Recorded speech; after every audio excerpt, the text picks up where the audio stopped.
Hi, folks. You're with Tacitus today at your Pushback channel, and thank you for joining this radio live stream.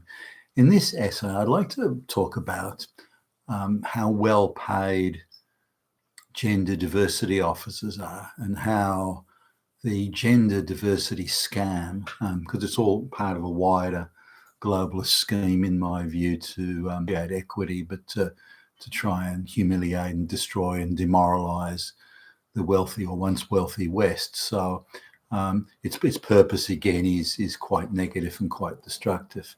This spread of diversity officers and inclusion officers and so on. But there was a time when these sort of jobs, you'd think, well, they pay shit money and they get intellectually challenged, angry cat ladies to fill the jobs. And well, today, no one takes any notice of them anyway. But today, it's quite different. They're still getting the angry cat ladies and everything, but these roles they're quite well paid now. So just to illustrate the point, I went to one of the biggest job boards in Australia, and I took just the first sort of 100 jobs that. For engineers. Now, this is not executive engineers, but say an engineer that would be in charge of a $50 million and or less project. And they'd report to more senior engineers on a bigger project, but they're still pretty senior. They've got somewhere between 5 to 10 years experience in the field, and they've got their engineering degree, which was once quite a rigorous degree. So I compared the salaries that they're getting paid and compared it to diversity and inclusion officers. Now, remember, this is a diversity inclusion officer, and a lot of the time they're advertising for graduates, someone who comes straight out of their sociology or gender studies degrees where no one ever fails, and where angry leftist, low IQ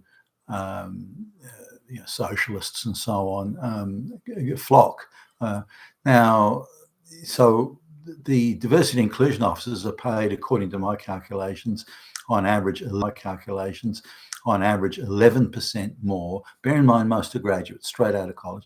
11% more than like a civil engineer with between 5 and 10 years field experience, and of course a qualification.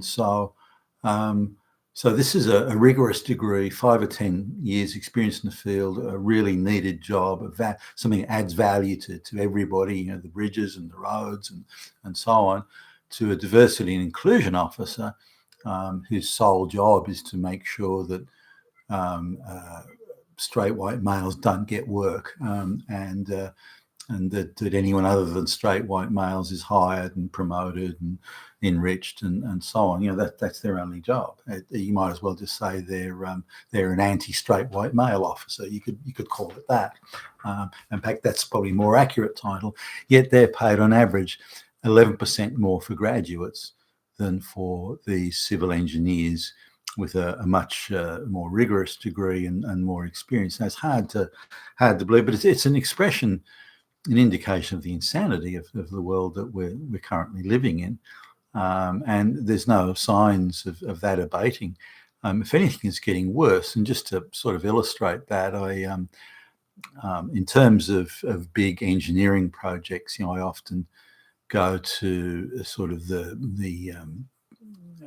talk through meetings about big projects, how they're going to work, how they're going to unfold, and what sort of resources are needed, how many metric tons of concrete, or so, a whole bunch of sort of really technical type things. And I'm sometimes standing in for other people, and so I get into sort of the front row seat of these meetings, and it's pretty much always men.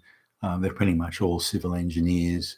You're lucky. Maybe the the environmental consultant for a threatened species of frog might that might be a sort of the only way that you'd get a lesbian in there, but that's changed. So there's a meeting taking place shortly where there are now two editions, and I've seen this elsewhere, two editions, and we've been invited along to this meeting, where there's the Director of Diversity and Inclusion and also Director of Women's Empowerment. And bear in mind, this is a big multinational engineering firm. So now I've noticed that this outfit started winning some big government contracts, and more than they would have been winning, and in areas where they really didn't have much of a footprint. And suddenly they're winning these contracts at the same time as they're doing this vigorous promotion of black lesbians and diversity and inclusion and women's empowerment. So I can't say it's a coincidence. What I think's happened is that there've been sweetheart deals and talks with the government and the leftist government, the globalist controlled government has said, look, we'll give you these contracts provided you have 50% black lesbians in the next 12 months. And they've gone, done. And now bear in mind, the board of directors, all the senior guys, they're all straight white guys. There's no black lesbians in the top layer of management. So it's straight white males selling out happily, eagerly, aggressively, selling out their fellow citizens, their country, the society, selling us all out wholesale, lock, stock and barrel, because they can stuff more money in their pockets, and that's all they seem to care about. So now when these big technical meetings take place, we're going to have these diversity and inclusion directors and women's empowerment directors and lesbian, trans community director. I mean, it's just insane in an engineering situation. If it was some sort of government quango talking about